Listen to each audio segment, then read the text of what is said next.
Thanks for coming. Yeah, Roger's out of town, so I'm stepping, and, but my background is in, real estate development. I did that for about 20 years. So, I've not been doing broker very long, but I can talk about real estate development ad nauseam. I won't do that to you today, but I will introduce our team. So Roger is the leader of our team, and then we've got Jim Masio, Francis Kane, I'm Ellen, and then Ashley is here in the office, and she's here most days if you ever needed a touch point for our team. So I was going to talk about one listing that we have that's I would call land redevelopment. And so we had this property on the market. We actually still have it on the market, but even though it's a built structure, it is really not salvageable. So in that regard, we looked at it as a what's the highest and best use that we can market it to developers for. And so, for instance, this property is about 10,000 square feet. It's right across from the Paramount Studios in East Hollywood area, and the zoning is commercial. And in the city of LA, commercial zoning allows for residential as well. So, and then additionally, there's a transportation incentive overlay in this area. So you can get about 37 units on this property, multifamily units. So then when you have that information, you can go out and talk to developers and say, you know, especially ones that are who develop smaller multifamily projects, and you could try to match that buyer with your property. So that's one strategy on looking at a property that already has a building on it, but that's really not going to be able to be the end use. And I also thought maybe, so I started off with this, and maybe I'm saying things that maybe don't quite, you're not familiar with. So I did want to go over some terms that I thought might be helpful about zoning and land use. And that's one of the printed out copies that's with you right now. How many can I get? Oh, sorry. There's the black piece. That's fine. Yeah, sorry. So how many of you are into development or zoning and things like that? Is that an interest of yours, or are you mostly residential agents? Can I get a straw poll? Residential, but a lot of the time, that's people after the zoning is. Yeah. Okay. Yeah. So zoning is basically the designation for the uses allowed on a parcel. So if it's R1, for instance, a lot of cities call R1 not single family housing. And then the C usually means commercial at other places, but there's always going to be different in every city. You have to go back to the code and look it up. But then there's other things that developers are looking at, and which are general plans, community plans, and specific plans. So those are the things that are the long-term documents for a city that governs their development. So if you look at the Valley, you've got the Warner Center specific plan. And that is a document that covers an area that up to 40 years a look at. And so when you're developing, you want to be mindful of what the city already intended for areas, because they're more likely to approve your projects that you're presenting if they are in alignment with those things. So if your plans aren't in alignment with those things, then if you go down to the bottom, general plan amendments, that's when you go through a process to try to get an approval for something that's not foreseen by the city for that property. When you're doing normal zone changes, then that is when you're asking for something that the city has planned for, but your parcel somehow has never been pulled into that category. And then, when you hear people talk about entitlements for land, what they're talking about are the things the kind of general concept for the project. Like, let's say I imagine a 5-story, 150 unit commercial, multifamily building with ground floor retail. So you present that to the city through the planning department, and they say, yeah, we like your concept, but we're gonna put some conditions on that. You know, you have to widen the street, or you have to, your building can only be so tall. And then, once you are done with that step, then you go to the, like, now I can do my real construction drawings and get my permits. So there's like a multi-step process in any land development.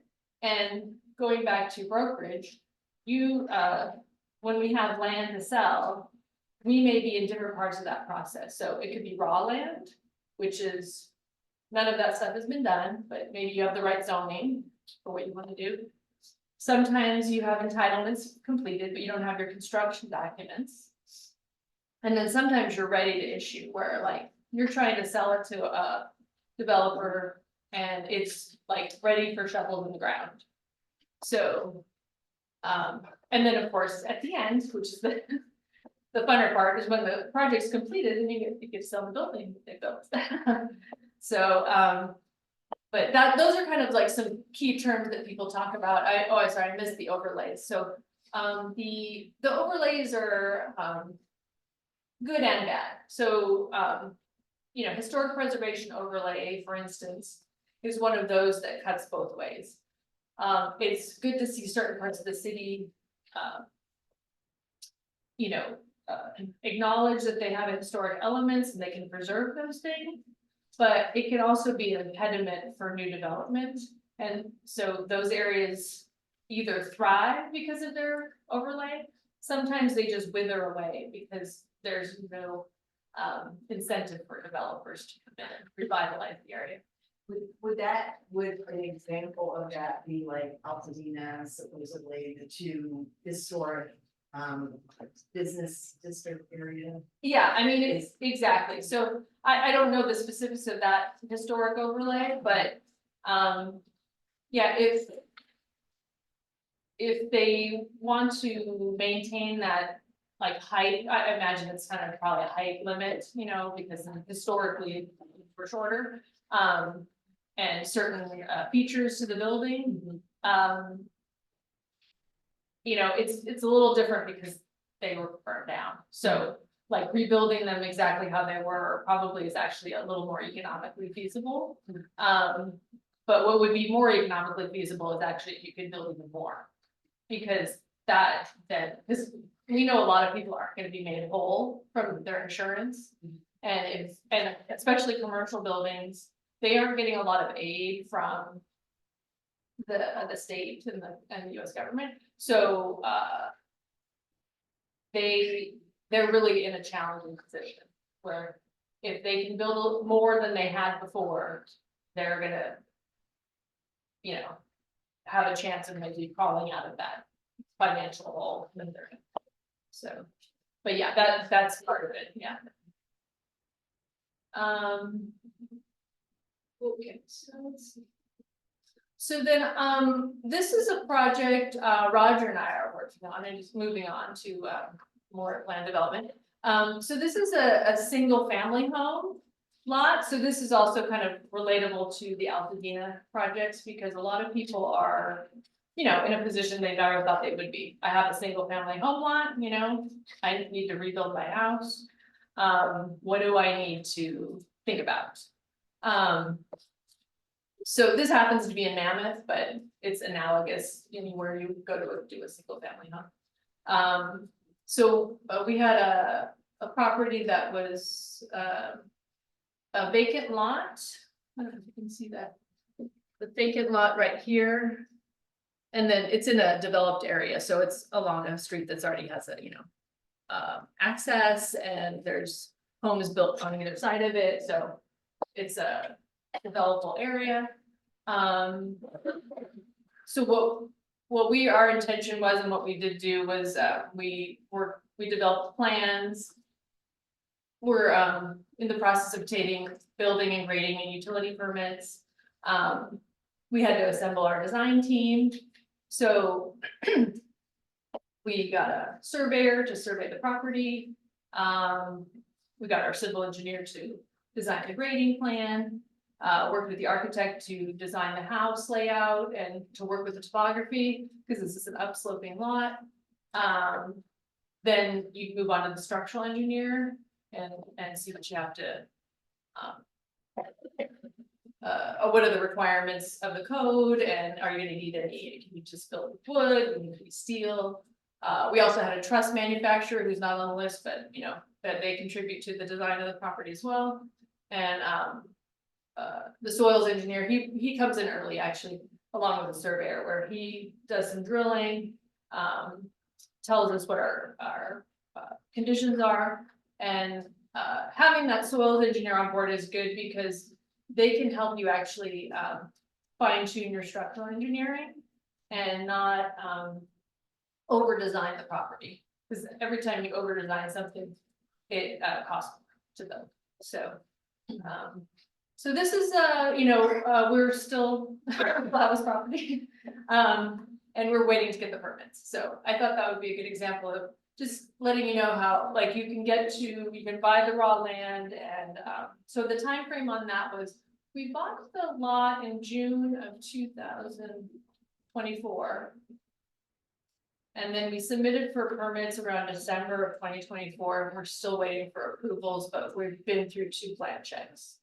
So, it doesn't, I mean, it doesn't, everybody, you know, it's like Hawaii, you know, it's a little slower pace.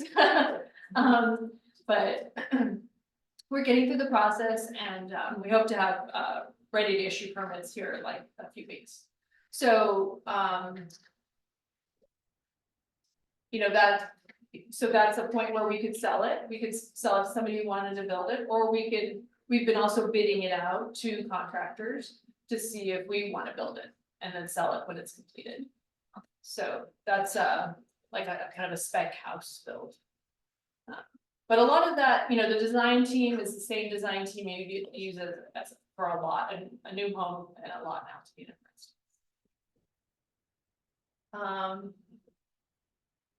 And then I thought I'd talk about the multifamily in the context of value add, because that's a pretty common, you know, investment strategy. So I took an example of a 16-unit building. This one happens to be in Phoenix. It was, it's had a low paying tenants, low rent, and the building needed upgrading. So we purchased the property and then did some renovations on the units.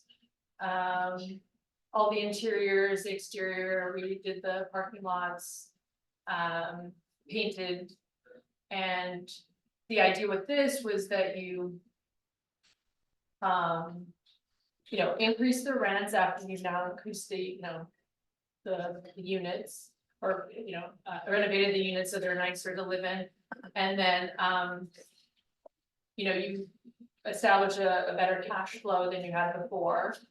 And then you can either keep it for as an investment property with the cash flow, or you can sell it now that you've increased the value. And then there's cap rates. Do you guys, is cap rate a kind of a familiar term, or? Yes. So, you know, that's directly related to how you value a multifamily property.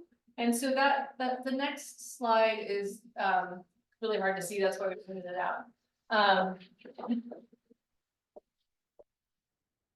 But this is a typical one-page financial analysis that we do for our clients as well, if they're buying or they're selling their multifamily property. So we look at it in two ways, what it's currently at and what it could be at the market rents. So. And then the associated cap rates. Yeah, so this is, you know, a little dense in information, so apologies for that, but there's some key kind of points on the chart.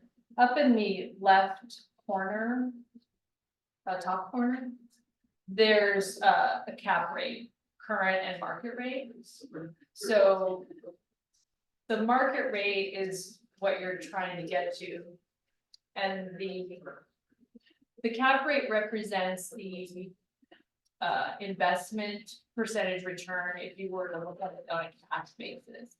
So if you bought a building for $3 million cash, and you had a 10% return on investment, you would get that means you have $300,000 net operating income every year. So, you know, 10% is pretty good, really good, right? On a cash basis. So, most deals in LA are trading at lower cap rates, like around 5. Even though they have opportunity to get higher interest or higher rents. There's a lot of rules that everybody may be aware of about rent control and things like that. So, the people who buy apartments in LA are mostly looking for that appreciation over a long term. And they're not counting so much on being able to increase the rents immediately because they're heavily restricted by legislation, so, and different city requirements.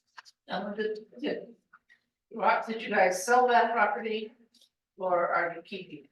The one in Phoenix? We sold it, yeah. What kind of return did you get on it? Do you remember? I don't remember, but the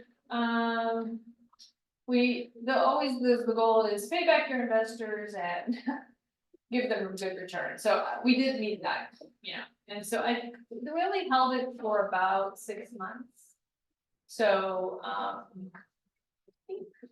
think we got about 15% return for our investors on their cash, but you know, then over a year, the annualized return would be 30%. So, because they only had their money out of pocket for about 6 months. Nice.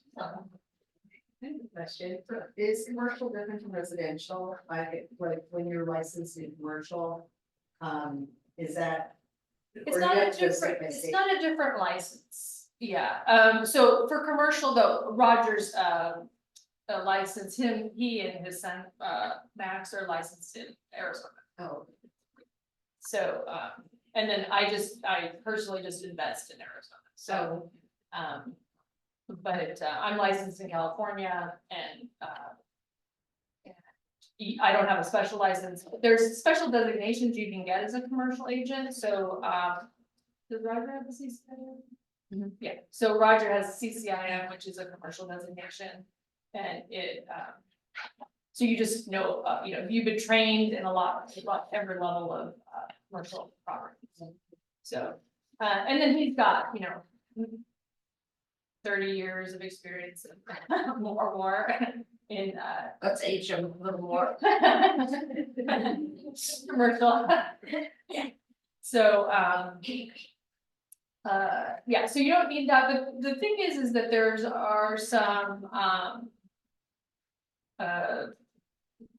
I guess if you don't know about commercial transactions, you can get yourself into trouble as a residential agent. And so, because your focus has been on residential transactions. And so that's kind of what the next part of the presentation is about. It's, you know, referrals. So if you, say to yourself, oh, development, that sounds cool, and multifamily and what, but you know, that's really not my bag.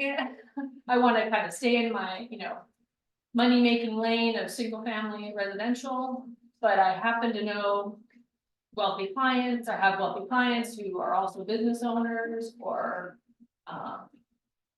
looking to expand their business, or they want an investment property or whatever it is.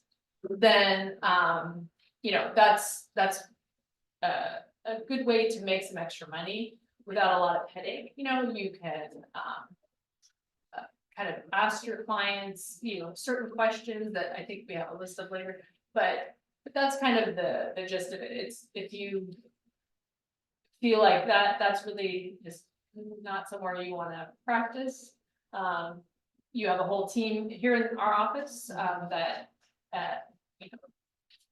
does commercial real estate, and all of us do a little bit different things, so. Some of us do more leasing, some of us do more sales of, office, churches or land, multifamily, so we kind of can cover most sectors of the commercial market in our team.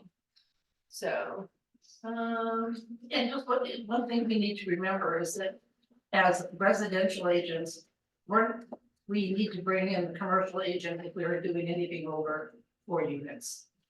It's yeah, required. so, for multifamily, yeah, anything 4 units and lower is residential, and then 5 units and more is commercial. So, and that goes for how it's financed as well. So commercial financing is also different in that most commercial financing, unless you go through some government programs, is actually only a 5-year loan, even though they look at that loan, over a 30-year period, like for the payment. If you're gonna buy a commercial property, your loan interest rate is really only locked in for that 5 years. So, and then you have to refi. That's kind of another topic, but, yeah. There's a whole wave of refinancing that's coming for commercial real estate, right? And everybody's concerned about that. That's another. For just say a first homeowner, does that go with commercial as well? First Like time home. if yeah, just say if this is their first property they're buying, are they allowed to buy, will they get a loan for, instead of buying residential, get commercial? Building, You mean, what kind of, it's really based on the type of property. okay, so So- if they wanted to so- buy a 5 unit, A 5 unit is a commercial. okay. And it doesn't, so it'll be up to like their, mostly for financial situation. If, let's say it's 5 units, then a bank's not gonna probably, if you have the money, they're not gonna look at your history as much as they would if like you're trying to buy a 100-unit building. Okay, So if you're trying to buy a 100-unit building, they're gonna probably look at see if people own other buildings, because they don't want to have someone who doesn't know how to run. Multifamily property and be able to pay that, bank note. So, but I know you had someone interested in a Arizona, 3-unit property, and they wanted to live in one of the units and then use the other 2 units as offsetting the cost of their mortgage, which they would apply for a 30-year, like a normal, and they could do it their first time home buyer FHA loan or something, but yeah, that's, but if it's under 4 and under units, it's residential. And, but just from the FHA, and you guys probably know this, but you can, the limits are for single family, and then they go up for duplex, triplex, and so. That's always nice, because they, even the FHA loans acknowledge that that older people units.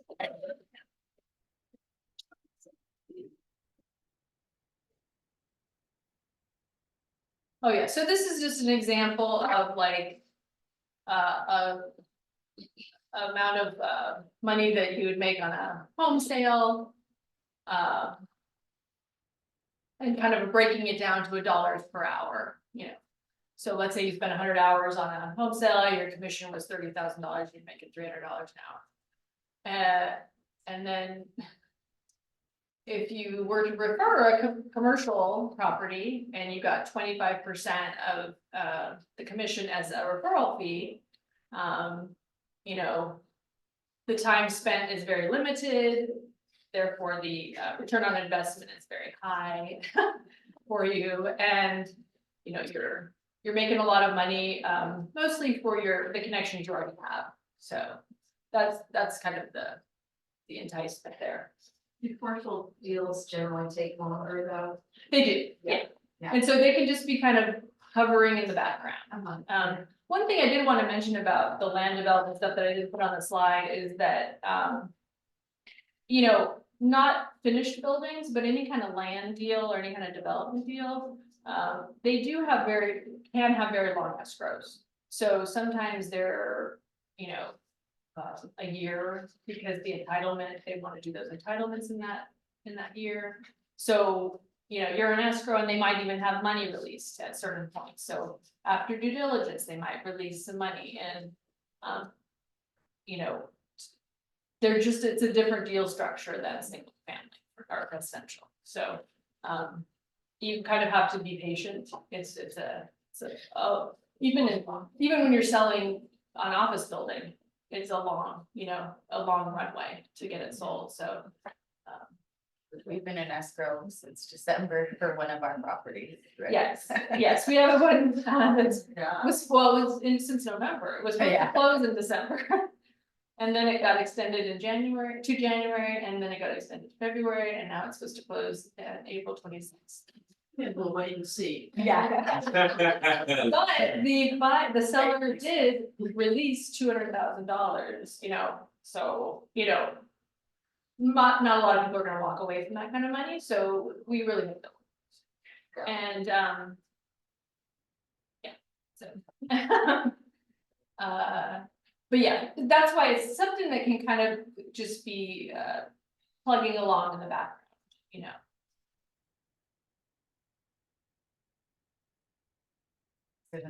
That was my daughter, sorry.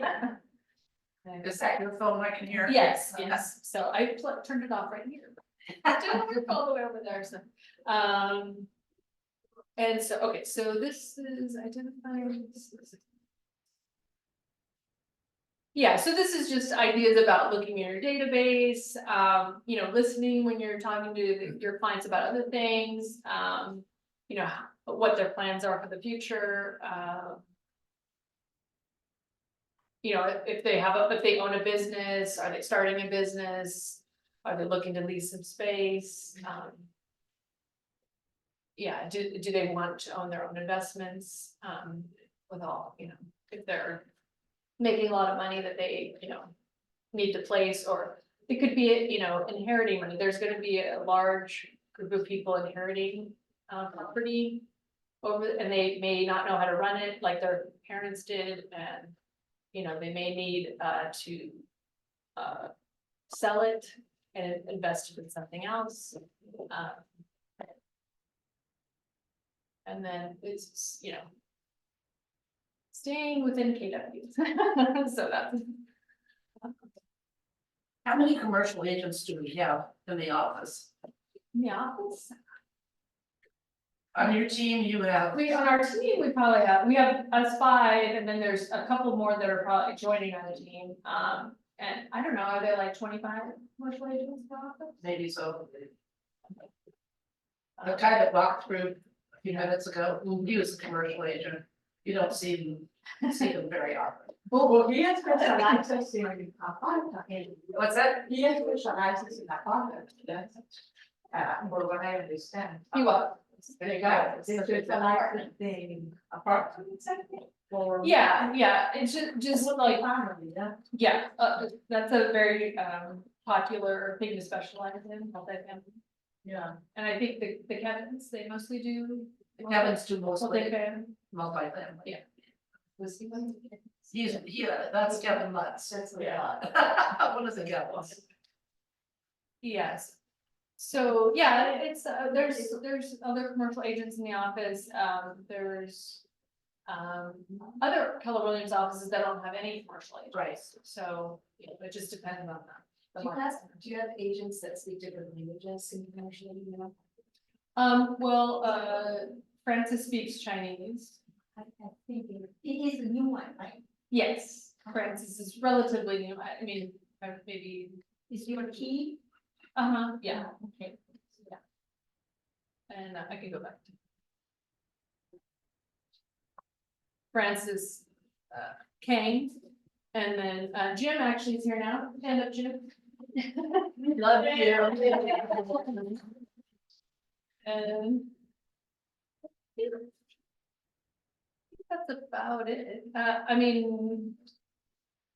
You know, basically, you're just on the lookout for the referrals, you're on the lookout for the, you know, business owners, your wealthy clients, you know, corporate executives, those type of folks. So, you know, you can ask questions like, you know, are you looking to buy? If you just sold something, they can 1031, which is a tax shelter for properties that they sell. You guys, 1031, is that something that you are familiar with? No.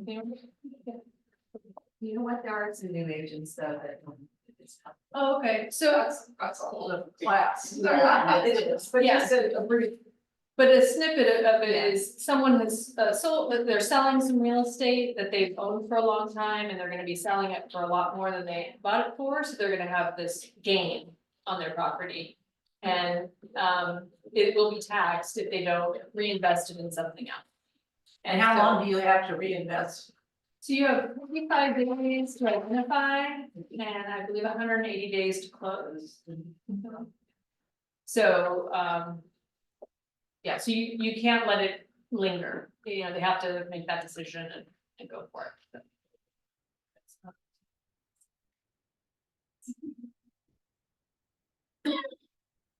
Yeah, the more information that you can garner from them, if you're gonna refer someone, the better. So if you can find out, you know, what their timing expectations are, how soon they're looking to purchase property, or how soon they're willing to sell a property, and you know, are they the decision maker? Is really the important part, you know, do they get to decide, or do they have to ask like 4 other siblings to help them decide, you know, so there's always those kind of transactions. So Alan, if we don't know who does what in commercial and we call you or Roger and say, you know, we have this type of property, are you gonna direct us to someone else who does specialize in it? Or do you like basically do everything that you just specialize in land development and? Well, our team kind of covers a lot of bases, but yeah, if there's something we don't do, then we can refer to another client. And they have, you know, like when I've heard people talk about commercial referrals is, you know, you don't daisy chain the referral. If we can't help you and we refer you to another commercial agent, we're not gonna insert ourselves in that connection, you know, so. Thank you.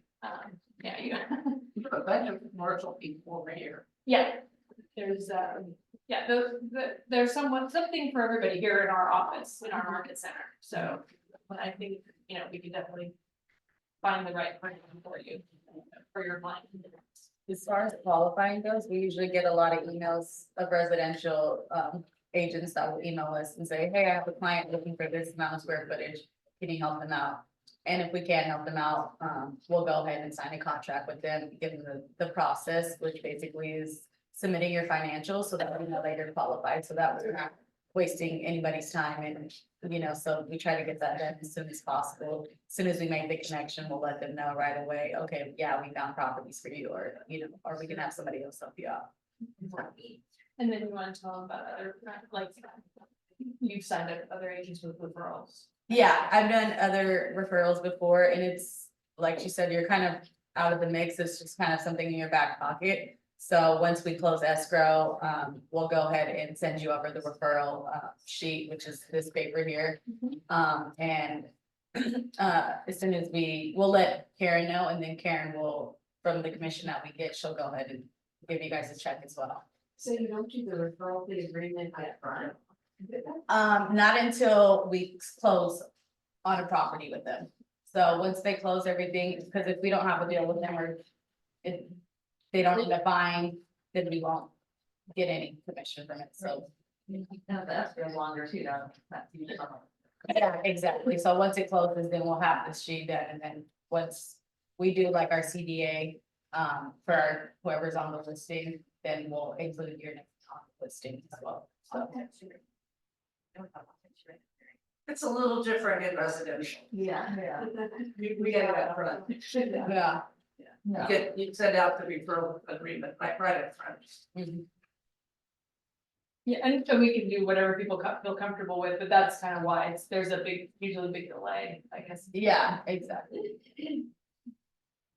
No, it's in office. Commercial moves a lot slower. It's in office, it's not just Florida, it's not like. Right. But Yeah. they're here, yeah. It's just. And then let's see, anybody have any more questions about either land development, multifamily? What's Roger gonna do about his property in Altadena? Does he know yet? Well, I know he's designing a house for it, so I've looked at the plans, he's, working on that. So I don't know other than, with a house with an ADU. Is that like a new build? Yeah, his house burned down in the Pasadena fires, and so, he's looking at options to rebuild, yeah. That's a whole different bailiwick, you know, was that, what are you gonna do, do you know? I don't know how many, wait, I know the capital of one side, we side. So. Big decisions. Yeah, I know. A lot, yeah, and probably if I built, it will be something with an ADU to that. Yeah, I think it's a great idea, I mean, I think, you know. Makes, lemonade out of lemons, you know. Yeah. It's amazing to me how many lots have already sold in Altadena. Yeah. Yeah, where now I think Roger wants to go look at a bunch of lots that are just empty and they still need to be cleaned up. About 40 on the market right now in Altadena. There are 40? 40 lots, yeah. Yikes. Jim, do you remember how many have closed, Jim? 58 votes, that's what But their ranges, they're. Yeah, I think it's on the average yesterday, it was like.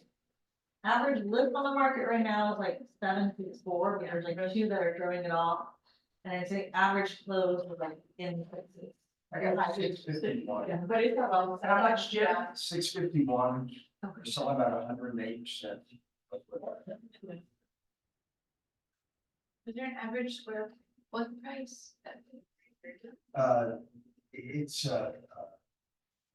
the average price is 651. Average lot size is 11,000. Well, actually, the client that I sold the lot earlier. Now he wants to buy the house or buy another lot. Which it doesn't make sense to me because he sold his lot.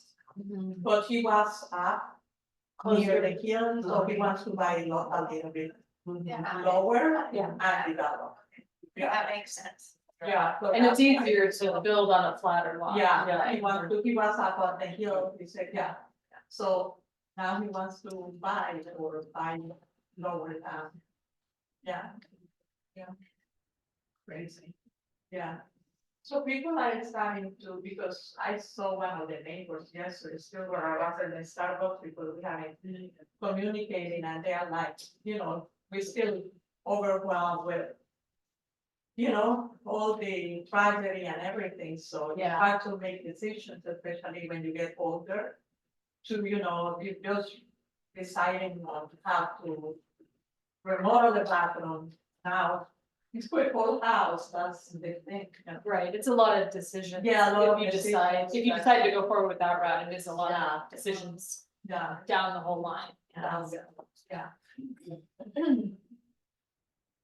yeah. It's, yeah. And develop.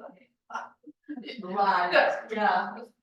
If somebody tells me, okay, we decide everything for you. I don't wanna, at least one time, well, at least by now, but I think that people are starting to think that some people rebuild. Good. I mean, I hope a good portion of people decide to rebuild. Yeah. And stay, the people who originally owned this property. Right. Yeah, the good thing is it's gonna be fire resistant. Yeah. The only thing that they're gonna be able to rebuild is same quality, the architecture Oh, yeah. Yeah, the architecture was there. One thing I wanted to add to that is because in California, when you're doing a new build, or ADUs or new construction with Title 24, you're gonna have to put solar on that structure. So, Our solar. yeah, so if you're building an ADU as well as a main house, so you can put it all together under one system and power both structures, so. People who were grandfathered in didn't need to, all the time, but only for ADUs. Now in California, because the utility companies can't keep up with the demand. So they're requiring any new structures, any new, residential to put solar on it to help them offset the electricity that they're supplying, right? So that's something to keep in mind also, and it's, with the blackouts that happen as well. Batteries and solar is gonna give you power when the grid goes down, so if Edison says you're not gonna have power for 3 days. If you have solar and batteries, you can tell them, I'm good, and I think that's gonna be something that's gonna be more relevant moving forward, especially after, everything that happened. It's good to go for that, it's made from the USA. Yeah. So hopefully, the terrorists don't affect, USA made panels, but unfortunately, some parts, like let's say if it's a small part that goes in a battery or it's an inverter that might come from overseas, right? So we don't know what's happening with these tariffs, but we're just dreading that pricing and, just import, export, that whole thing is gonna go up, so we're trying to push homeowners, do it before something changes. That's gonna affect it, and, once you're in, you're locked in, so. You're gonna operate with that too, right? Absolutely. You think you're gonna cut it, but Absolutely, now it's always new, Yeah, but it can't and we're stop. still waiting, we don't know what's gonna happen, so, Well, you should network, I should give you the telephone number of one architect, Yeah, that's fine. maybe you can network with the architects that are working in the area. yeah. Yeah, yeah, I will give you their. Last one, or did it already? It's already, so if it's Title 24 in California, anytime you do an ADU for a new construction for residential, I don't know if that's true for commercial, you can correct me if I'm wrong, I don't think for commercial. It's different rules, but yeah, it's usually required. Yeah, so for residential, for the inspector to sort of stamp that project and say, you're passed, you're good to go, you have to have some sort of solar plan drawn up. And then you have to get it installed and they have to come verify it and check, make sure it's all good, and then, then you could finish your project. And they're probably gonna put sprinklers also on the roof. Oh, yeah, they don't have that. So all these new things that are coming out, right now you have to have sprinklers or, electric. You're specializing in commercial buildings, so now, correct me if I'm wrong, you can't have gas stoves because it's a fire hazard. Right, a lot of it's by city right now, I think, but yeah, a lot of cities are mandating electric appliances only. So, no gas appliances, Right. um, So this is moving forward in the sense that the electricity usage and the demand is, it's going up because they're trying to push electrical appliances because, gas could be a fire hazard, it could be a gas leak, right? But so, not giving up on gas. yeah. I like the fire. I know, no hot plates. well,